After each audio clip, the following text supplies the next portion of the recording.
लीजिए हम आप एक्शन पढ़ रहे हैं, तो हमने बताया था जो हमारी ड्रग होती है वो क्या करती है, हमारे बॉडी में एक्शन शो करती है। देखिए वो एक्शन कैसे शो करती है, ठीक है, वो या तो एंजाइम को इनहिबिट या ब्लॉक करके अपना एक्शन देती है, या फिर एंजाइम के एक्शन को कम करके या फिर एंजाइम के एक्शन को ब्लॉक करके अपना एक्शन देती है, या फिर वो रिसेप्टर पर बाइंड होकर अपना एक्शन देती है।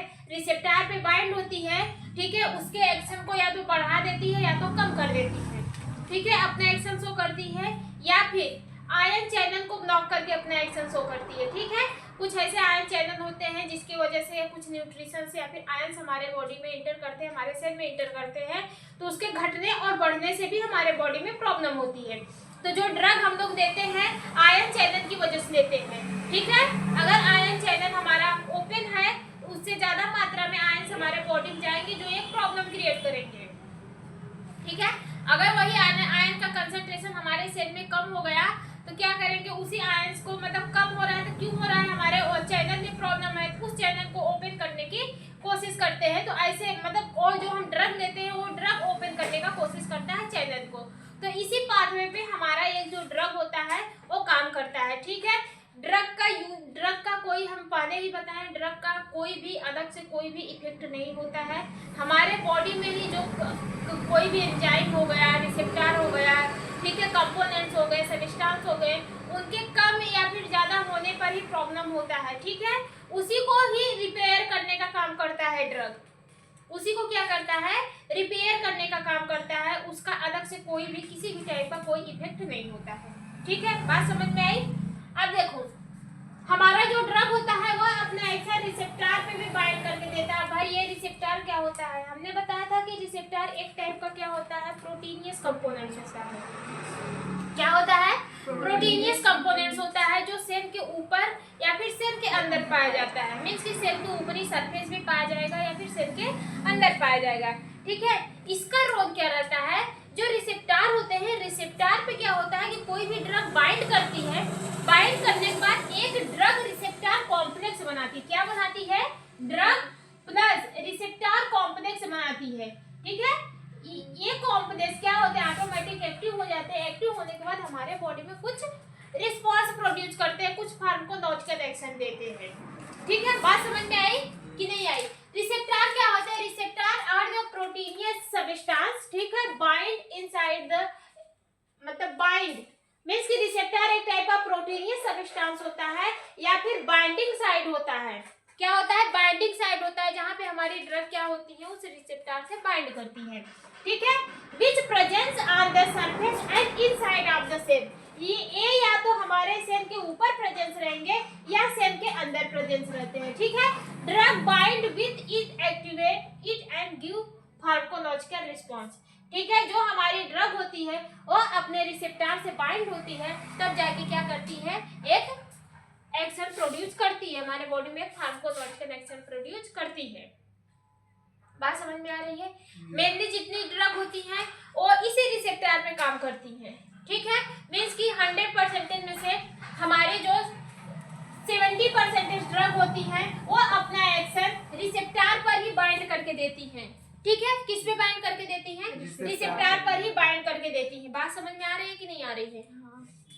अब देखो तो हमने बताया था कि एक रिसेप्टर, हमारा रिसेप्टर तो बॉडी में प्रेजेंस होता है, इस रिसेप्टर पे हमारे बॉडी से जो केमिकल्स निकलते हैं वो भी अपना एक्शन देते हैं। भाई हम दवा क्यों खा रहे हैं, ये रिसेप्टर हमारा एक्टिव कब होता है, जब कोई भी केमिकल निकलता है हमारे बॉडी से, वो क्या करता है, रिसेप्टर पर अपने पार्टिकुलर रिसेप्टर से बाइंड करेगा, बाइंड करने के बाद अपना एक्शन शो करेगा। जैसे अभी हम नॉर्मल है हमारे बॉडी में एक अल्फा 1 अल्फा 2 रिसेप्टर है, कहाँ पर है, हार्ट में है। एसिटाइल कोलिन निकल रही है, हमारे बॉडी से सिक्रीट हो रही है, निकल रही है, अपने रिसेप्टर पे बाइंड करके अपना एक्शन दे रही है। हम आराम से चल रहे हैं, हमारी हार्ट बीट आराम से चल रही है, हमारी मसल्स कॉन्स्टेंट जो रिलैक्स हो रही है, सब हो रही है। हमारा वेसोडाइलेशन मींस कि एकदम कांस्टेंट है, वेसोडाइलेशन भी हो रहा है और हमारा वेसो कॉन्स्ट्रिक्शन भी हो रहा है, सब कुछ प्रोसेस हो रही है।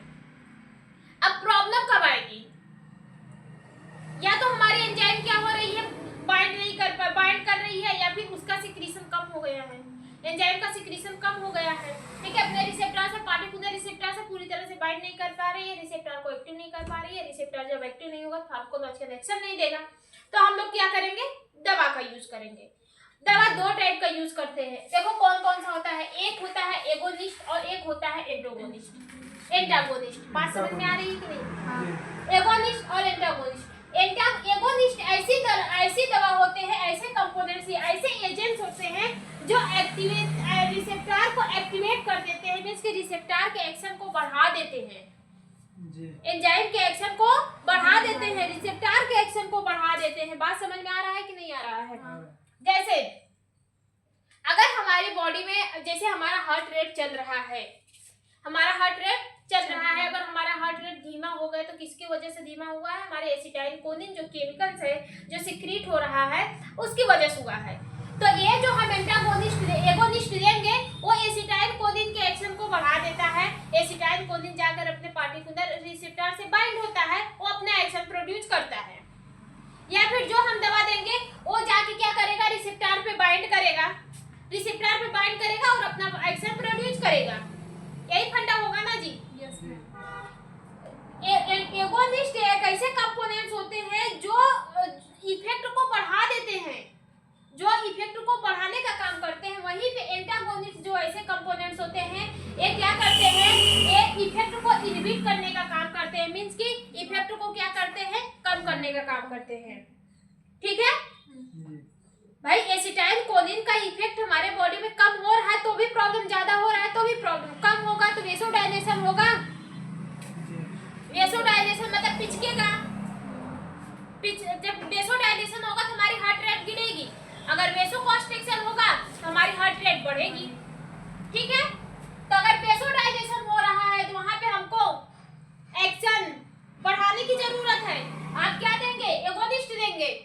अगर वेसोकॉन्स्ट्रिक्शन हो रहा है तो वहां पे हमको एक्शन कम करने की जरूरत है, वहां पे क्या देंगे? एंटागोनिस्ट देंगे। एंटागोनिस्ट एक्शन को कम करता है, एगोनिस्ट एक्शन को बढ़ा देता है। ठीक है, एगोनिस्ट के बहुत सारे टाइप होते हैं, हमने अगले वाले वीडियो में अच्छे से बताया था। ठीक है, एगोनिस्ट आप लोग पढ़ के आइएगा। ठीक है, एगोनिस्ट क्या होते हैं हम सब बता दिए थे, एंटागोनिस्ट भी बता दिए थे, लेकिन यहाँ पे समझाने के लिए कुछ पॉइंट हमने दे दिया है। एंटागोनिस्ट क्या होता है, बात समझ में आई? एंटागोनिस्ट ऐसे रिसेप्टर, देखो एगोनिस्ट जो होते हैं ये की और लॉक की तरह काम करते हैं। किसकी तरह काम करते हैं? की और लॉक की तरह काम करते हैं, मींस कि एक ताले को खोलने के लिए सिर्फ एक ही चाबी की जरूरत पड़ती है। वैसे भी हर ड्रग का, हर केमिकल का अपना अपना एक पार्टिकुलर रिसेप्टर होता है। वो रिसेप्टर तभी एक्टिव होगा जब उसका ओरिजिनल कॉपी आएगा, या फिर ओरिजिनल क्या आएगा? ओरिजिनल कोई केमिकल आएगा, कोई भी सब्सटेंस आएगा, तब जाके वो रिसेप्टर को एक्टिव कर पाएगा, अन्यथा कोई भी नहीं कर पाएगा। ठीक है, जैसे एक ताले को खोलने के लिए हमको सिर्फ एक चाबी की जरूरत पड़ती है, उसकी अलग चाबी हो सकती है लेकिन वो पार्टिकुलर अपने ही चाबी से खुलेगा, दूसरी चाबी आप लगाएंगे तो उससे नहीं खुलेगा। तो हमारे बॉडी में जो रिसेप्टर प्रेजेंस होते हैं वो भी अपने एक पार्टिकुलर इससे केमिकल से खुलते हैं, एक पार्टिकुलर सब्सटेंस से खुलते हैं, जिसको हम लोग एगोनिस्ट के नाम से जानते हैं। ठीक है, हर एगोनिस्ट का अपना एक एक पार्टिकुलर रिसेप्टर भी होता है, वो उसी रिसेप्टर पे बाइंड करके रिसेप्टर को एक्टिव करके तब जाके अपना एक्शन शो करता है। बात समझ में आई? एंटागोनिस्ट बस एगोनिस्ट के एक्शन को क्या करता है? कम करने का काम करता है। एगोनिस्ट के एक्शन को कम करने का काम करता है। अब देखो ये कितने टाइप के होते हैं? ये बेसिकली 3 टाइप के होते हैं, कॉम्पिटिटिव, नॉन कॉम्पिटिटिव और आपका होता है इरिवर्सिबल। कौन सा होता है? कॉम्पिटिटिव, नॉन कॉम्पिटिटिव और इरिवर्सिबल। हम सब पढ़ा दिए हैं, सिर्फ हम आपको समझाने के लिए बता रहे हैं। इरिवर्सिबल नहीं पढ़ा है? कॉम्पिटिटिव था, नॉन कॉम्पिटिटिव आप अभी देख लीजिए। ठीक है, कॉम्पिटिटिव, नॉन कॉम्पिटिटिव, इरिवर्सिबल। देखो जो कॉम्पिटिटिव होता है, कॉम्पिटिटिव एंटागोनिस्ट क्या करता है? जो कॉम्पिटिटिव एंटागोनिस्ट होता है वो पूरी तरह से एक्शन को ब्लॉक करने का काम करता है, अगेंस्ट काम करता है, अगेंस्ट काम करता है। जैसे कि समझ रहे हैं ना, एंटागोनिस्ट क्या करता है? जैसे कि हमारे बॉडी से एसिटाइलकोलिन निकल रहा है, ठीक है, एसिटाइलकोलिन निकल रहा है, वो अपना एक्शन दे रहा है, वो अपना एक्शन आपके बॉडी में दे रहा है। ठीक है, एसिटाइलकोलिन का सिक्रीशन ज्यादा हो गया या फिर इसका एक्शन बढ़ गया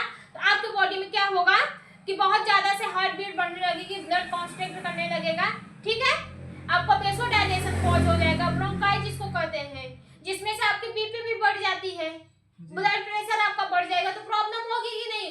मींस कि एसिटाइल के कोलिन का एक्शन ज्यादा हो गया है, तो आप वहां पे एंटागोनिस्ट लेंगे। एंटागोनिस्ट इसी ड्रग के एक्शन को कम करने का काम करता है।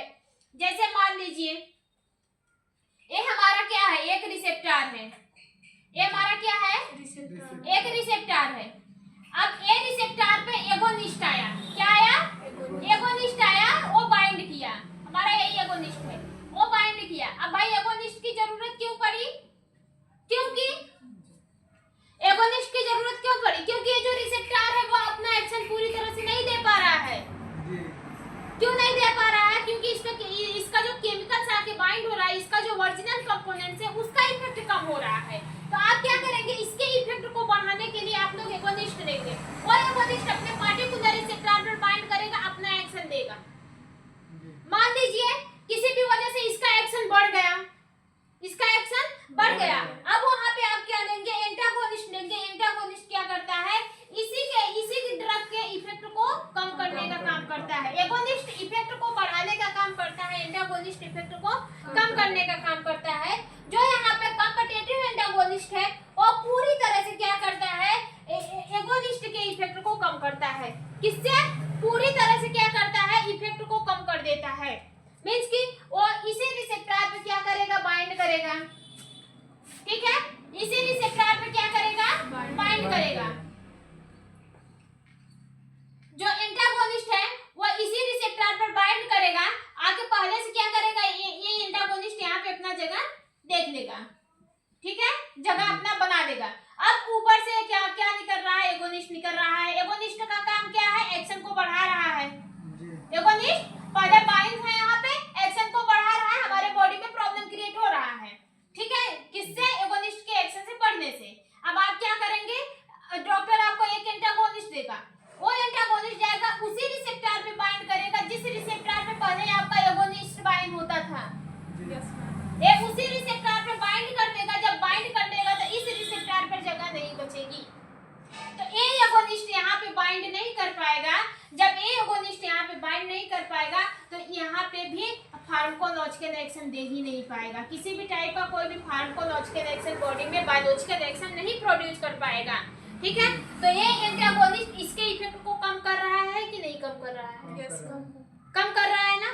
तो यही बोल रहा है जो कॉम्पिटिटिव एंटागोनिस्ट होता है वो पूरी तरह से क्या करता है, एगोनिस्ट के साइड पे ही जाकर बाइंड करता है। कहाँ पे, एगोनिस्ट के साइड पे ही जाके बाइंड करता है, जहाँ पे एगोनिस्ट बाइंड होता था वहीं पे जाके बाइंड करता है और उसका पूरी तरह से कंप्लीट एक्शन को ब्लॉक कर देता है, पूरी तरह से एक्शन को ब्लॉक कर देता है, ठीक है। लेकिन अगर हम इस एगोनिस्ट का कंसंट्रेशन बढ़ा देंगे, अगर इस एगोनिस्ट का कंसंट्रेशन बढ़ेगा तो ये जो एंटागोनिस्ट है इसको हम लोग रिप्लेस भी कर सकते हैं। इस एगोनिस्ट का कंसंट्रेशन बढ़ा देंगे तो ये एगोनिस्ट इसको क्या करेगा, रिप्लेस करके ये यहाँ पे आकर बाइंड हो जाएगा, ठीक है। बात समझ में आई कि नहीं है। अब देखो एग्जांपल देखते हैं।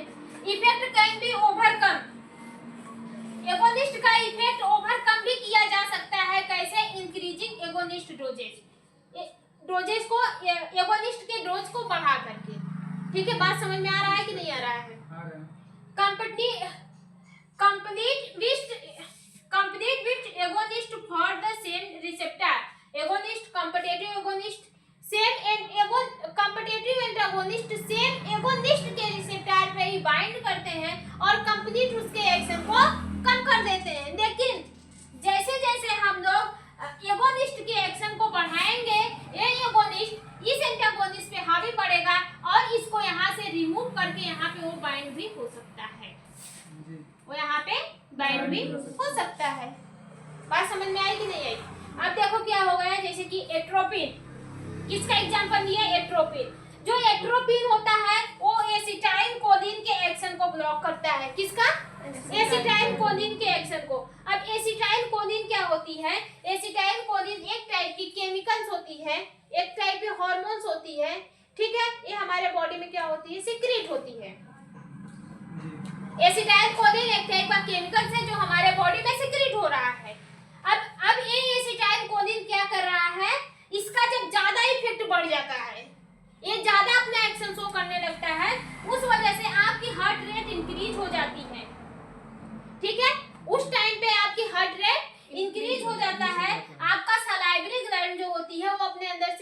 सलाइवा को सिक्रीट करने लगती है, आपका जो पुपिल्स कॉन्स्ट्रिक्शन होता है वो बहुत ज्यादा होने लगता है। पुपिल्स कॉन्स्ट्रिक्शन ये वाला आपका ये बहुत जल्दी झपकने लगता है, ठीक है। आपकी पुपिल्स कॉन्स्ट्रिक्ट करने लगेगी आँख, ठीक है। इसके बाद ब्रोंकाई हो जाएगा, ब्रोंकोडाइलेशन हो जाएगा जी। क्या हो जाएगा?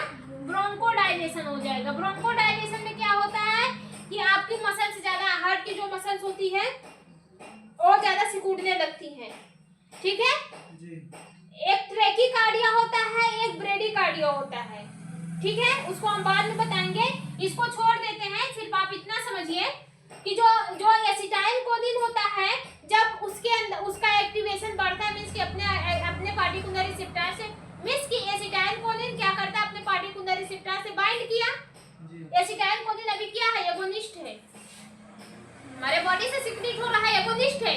वो अपने पार्टिकुलर रिसेप्टर से बाइंड किया, अपना एक्शन दे रहा है। जब इसी एसिटाइलकोलिन का एक्शन बढ़ जाता है तो आपके बॉडी में प्रॉब्लम क्रिएट होने लगता है, जैसे कि हार्ट रेट आपका इंक्रीज होने लगता है, ठीक है।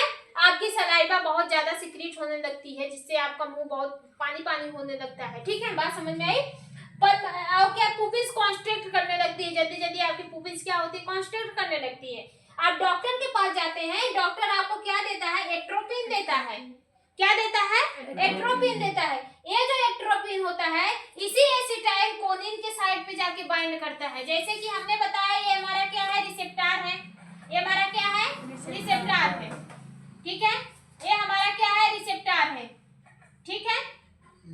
ये रिसेप्टर पे हमारा क्या बाइंड है? एसिटाइलकोलिन बाइंड है और अपना एक्शन दे रहा है, ठीक है। आ रहा है, बाइंड कर रहा है, अपना एक्शन दे रहा है, ठीक है। अब जब जो डॉक्टर आपको दवा देगा, वो इसी जगह को, इसी को क्या करेगा? इसी जहाँ पे एसिटाइलकोलिन बाइंड हो रही है, उसी रिसेप्टर पर जाकर एट्रोपिन बाइंड हो जाएगा। जब ये एट्रोपिन बाइंड हो जाएगा तो यहाँ पे एसिटाइलकोलिन नहीं बाइंड हो पाएगा, जिस वजह से आपका धीरे हार्ट रेट डिक्रीज होने लगेगा, सलाइवरी ग्लैंड का सिक्रीशन कम हो जाएगा, आपकी माउथ ड्राइनिंग होने लगेंगे और जो पुपिल कॉन्स्ट्रिक्शन होता है वो आपका मेंटेन होने लगेगा। बात समझ में आई कि नहीं आई? दूसरा क्या है? Non competitive antagonist. कौन सा है? Non competitive antagonist. Non competitive antagonist जो होते हैं, ये भी हमारे एगोनिस्ट के एक्शन को ब्लॉक करने का काम करते हैं। नॉन कॉम्पिटिटिव एंटागोनिस्ट भी हमारे एगोनिस्ट के एक्शन को ब्लॉक करने का काम करते हैं, लेकिन किसी अदर साइड पे बाइंड करके, उसी रिसेप्टर के किसी अदर साइड पे बाइंड करके क्या करते हैं? अपना एक्शन, एगोनिस्ट के एक्शन को ब्लॉक करते हैं। अब देखो कैसे। ये हमारा क्या है? रिसेप्टर है। ये हमारा क्या है? रिसेप्टर है, ठीक है। यहाँ पे एक हमारा एगोनिस्ट आके बाइंड हुआ, ठीक है। यहाँ पे एक एगोनिस्ट आके बाइंड हुआ, अपना एक्शन दे रहा है। एगोनिस्ट अपना एक्शन दे रहा है, इसका एक्शन बॉडी में बढ़ गया। एगोनिस्ट का एक्शन बॉडी में हमारे बढ़ गया, हमारे बॉडी में हो गई प्रॉब्लम। डॉक्टर के पास जाएंगे, डॉक्टर आपको क्या देगा? एक ऐसी दवा देगा जो क्या करेगा? इसी रिसेप्टर के किसी अदर साइड पे बाइंड होगा। डॉक्टर आपको क्या देगा? ऐसा एक दवा दे देगा। ये जो दवा है वो इसी रिसेप्टर के अदर साइड पे क्या होगा? बाइंड करेगा। इसी रिसेप्टर के अदर साइड पे बाइंड करके इस एगोनिस्ट के एक्शन को कम करने लगेगा, इस एगोनिस्ट के एक्शन को ब्लॉक कर देगा या फिर कम करने लगेगा। ऑटोमेटिक उसका एक्शन डिक्रीज होने लगेगा। बात समझ में आ रही है कि नहीं आ रही है? कॉम्पिटिटिव में जहाँ पे एगोनिस्ट बाइंड होता था, वो एंटागोनिस्ट उसी में जाके बाइंड होता है, लेकिन नॉन कॉम्पिटिटिव में क्या होता है? उसी रिसेप्टर के किसी साइड में जाके बाइंड होकर इस एगोनिस्ट के एक्शन को ब्लॉक करने का काम करता है, ठीक है। यहाँ पे दिखा है नॉन कॉम्पिटिटिव एंटागोनिस्ट जो होते हैं, हमारे जो नॉन कॉम्पिटिटिव एंटागोनिस्ट होते हैं वो बाइंड होते हैं different side on the receptor. Receptor के डिफरेंट साइड पे बाइंड होते हैं, नॉट सेम एज एगोनिस्ट। वो एगोनिस्ट के सेम रिसेप्टर पे बाइंड नहीं होते हैं। बात समझ में आई? जैसे देखिए,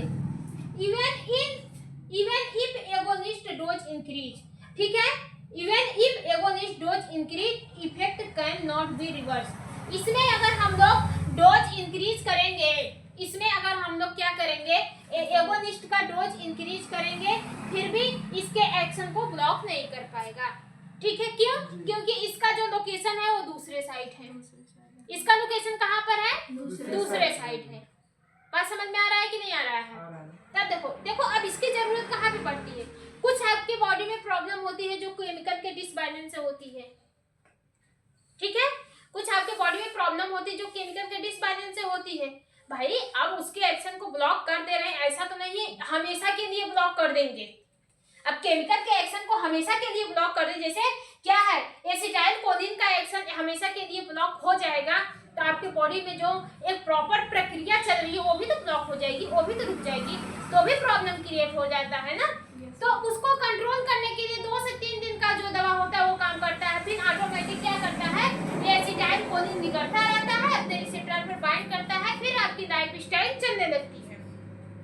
इसमें कुछ ऐसी प्रॉब्लम होती है जिसको खत्म करना ही सही होता है, जिसको खत्म करना ही सही होता है। तो डॉक्टर क्या करता है, एगोनिस्ट एंटागोनिस्ट देता है। एंटागोनिस्ट क्या करता है, इसी रिसेप्टर के किसी अदर साइड पे बाइंड होता है, बाइंड होने के बाद इस एगोनिस्ट के एक्शन को ब्लॉक करता है। अगर हम लोग एगोनिस्ट का डोज भी बढ़ा देंगे, अगर हमारे बॉडी से एगोनिस्ट का डोज ज्यादा सिक्रीट हो रहा है, ज्यादा अपना इफेक्ट शो कर रहा है, फिर भी इस एंटागोनिस्ट का कुछ भी नहीं बिगाड़ पाएगा। ज्यादा चाहे जितना सिक्रीट हो और चाहे जितना एक्शन दे, सारे एक्शन को कम करने का काम इस एगोनिस्ट का होता है। ठीक है, बात समझ में आई? जैसे हमारा कौन सा है, फिनॉक्सीबेंजामाइन। कौन सा है? फिनॉक्सीबेंजामाइन। फिनॉक्सीबेंजामाइन में क्या होता है, ब्लड वेसल्स वेसोकॉन्स्ट्रिक्शन। ब्लड वेसल्स हमारी क्या करने लगेंगी, वेसोकॉन्स्ट्रिक्शन करने लगेंगी। अब देखो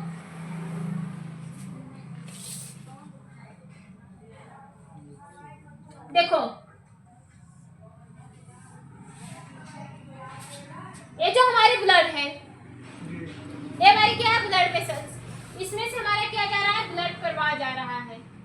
ठीक है, अगर ये हमारी ब्लड कांस्टेंट कर गई, अगर ये हमारी ब्लड कांस्टेंट कर गई, पहले इतनी बड़ी थी, ठीक है, अब इतनी बड़ी हो गई, कांस्टेंट मतलब सिकुड़ गई। अब आप भी किसी पाइप का जो पानी डालते हैं, जो आप पानी डालते हैं उसका मुंह को बंद करके देखिए, पहले पानी गिरेगा नॉर्मल तो आपके यहीं पर जाएगा, लेकिन अगर उसके मुंह को थोड़ा सा दबाते हैं, बंद करते हैं ना, वो पानी कुछ दूर तक जाके गिरता। क्यों? क्योंकि वहां पे पानी का फ्लो ज्यादा हो जाता है। और यहाँ पे भी क्या होता है कि यहाँ पे भी जब हम लोग सुनो, यहाँ पे भी फिनॉक्सीबेंजामाइन का एक्शन रहता है कि वेसोकॉन्स्ट्रिक्शन जो हो रही है किसी भी वजह से, हमारी जो वेसोकॉन्स्ट्रिक्शन हो रही है, तो वहाँ पे भी हमारा ब्लड फ्लो बढ़ जाता है, ब्लड फ्लो बढ़ जाएगा। अगर हमारी ब्लड वेसल्स कांस्ट्रिक्ट कर रही है, कांस्ट्रिक्ट कर रही है, तो वहाँ पे ब्लड फ्लो बढ़ जाएगा, जिसको हम लोग किस नाम से जानते हैं, हाई ब्लड प्रेशर, बीपी। यहाँ पे हमारी बीपी भी बढ़ जाएगी। बीपी में क्या होता है, ब्लड प्रेशर बढ़ जाता है, बीपी में ब्लड प्रेशर बढ़ जाता है, तो वहाँ पे हम लोग फिनॉक्सीबेंजामाइन का यूज करते हैं। फिनॉक्सीबेंजामाइन क्या होती है, इसी ब्लड प्रेशर को कम करने का काम करती है। मींस कि हमारे जो वेसोकॉन्स्ट्रिक्शन हुआ है, इस वेसोकॉन्स्ट्रिक्शन को वेसोडायलेशन में लाने का काम करती है, एक नॉर्मल कंडीशन में, जैसे पहले था वैसे रहेगा। ठीक है, बात समझ में आई? ऐसे ही हमारा जो एड्रेनलिन होता है, एड्रेनलिन जो होता है अपने पार्टिकुलर रिसेप्टर से बाइंड करता है अल्फा 1 और अल्फा 2 रिसेप्टर पर। ठीक है, एड्रेनलिन जो होता है, एड्रेनलिन अपने पार्टिकुलर अल्फा 1 और अल्फा 2 रिसेप्टर से बाइंड करता है। बाइंड करने के बाद वो इसका इफेक्ट जब ज्यादा हो जाता है तो आपके बॉडी में वेसोकॉन्स्ट्रिक्शन देखने को मिलती है, आपकी ब्लड फैल जाती है, सॉरी आपकी ब्लड वेसल जो होती है कॉन्स्ट्रिक्ट करने लगती है, मतलब पास में आने लगती है। जब वहाँ पे सरफेस एरिया कम रहेगा, वहाँ से ब्लड फ्लो भी हमारा ज्यादा में निकलेगा, तो वहाँ पे हम लोग फिनॉक्सीबेंजामाइन का यूज करते हैं। फिनॉक्सीबेंजामाइन इसी ब्लड कॉन्स्ट्रिक्शन को किसमें लाती है, वेसोडायलेशन में लाने का काम करती है, जिसमें आपका ब्लड फ्लो क्या होता है, डिक्रीज होता है। मींस कि आपकी जो बीपी होती है वो नॉर्मल स्टेज में जाने लगती है। ठीक है, बात समझ में आई? फिर इसके बाद क्या बोल रहा है, रिवर्सिबल एंटागोनिस्ट। रिवर्सिबल एंटागोनिस्ट जो होता है वो परमानेंटली ब्लॉक कर देता है। परमानेंटली हमेशा के लिए ब्लॉक कर देता है। समझ रहे हो कि नहीं? हाँ।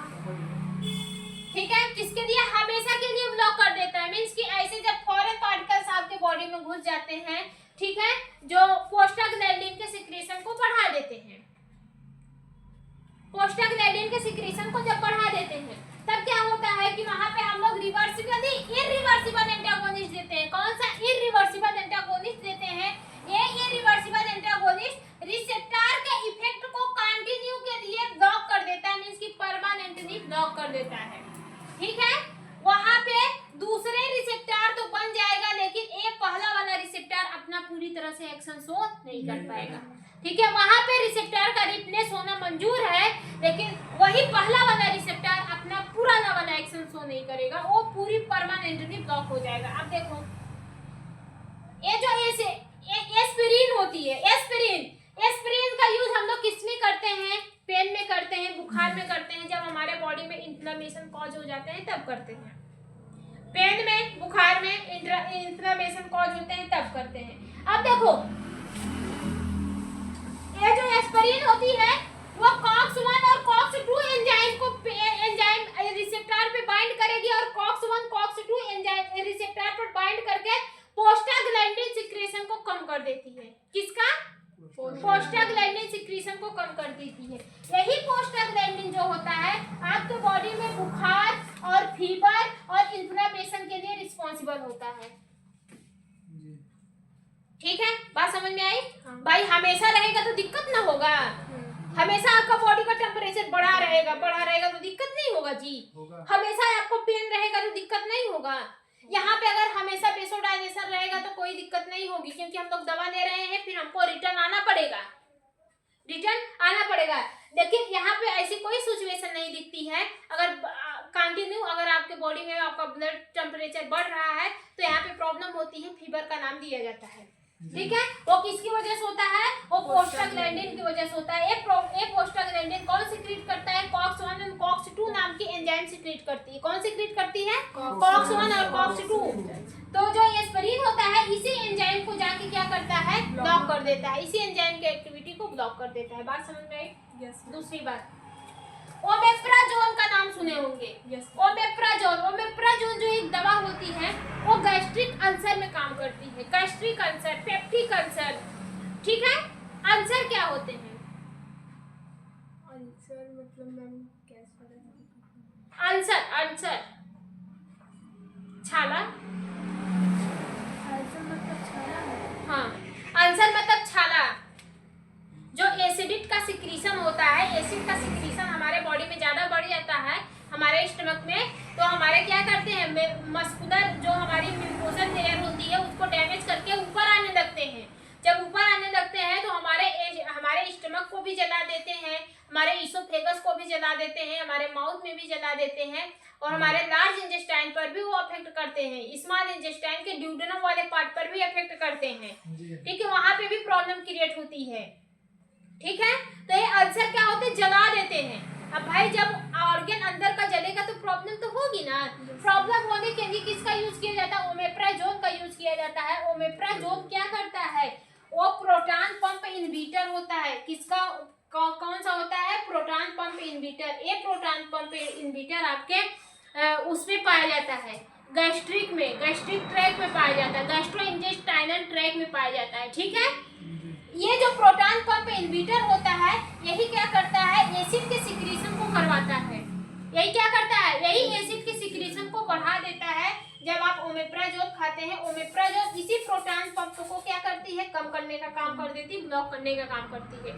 जब ये ब्लॉक हो जाएगी, एसिड का सिक्रीशन ऑटोमेटिक बंद हो जाएगा। जब एसिड का सिक्रीशन बंद हो जाएगा, मींस कि निकलना जब बंद हो जाएगा तो आपकी प्रॉब्लम धीरे धीरे सॉल्व हो जाएगी।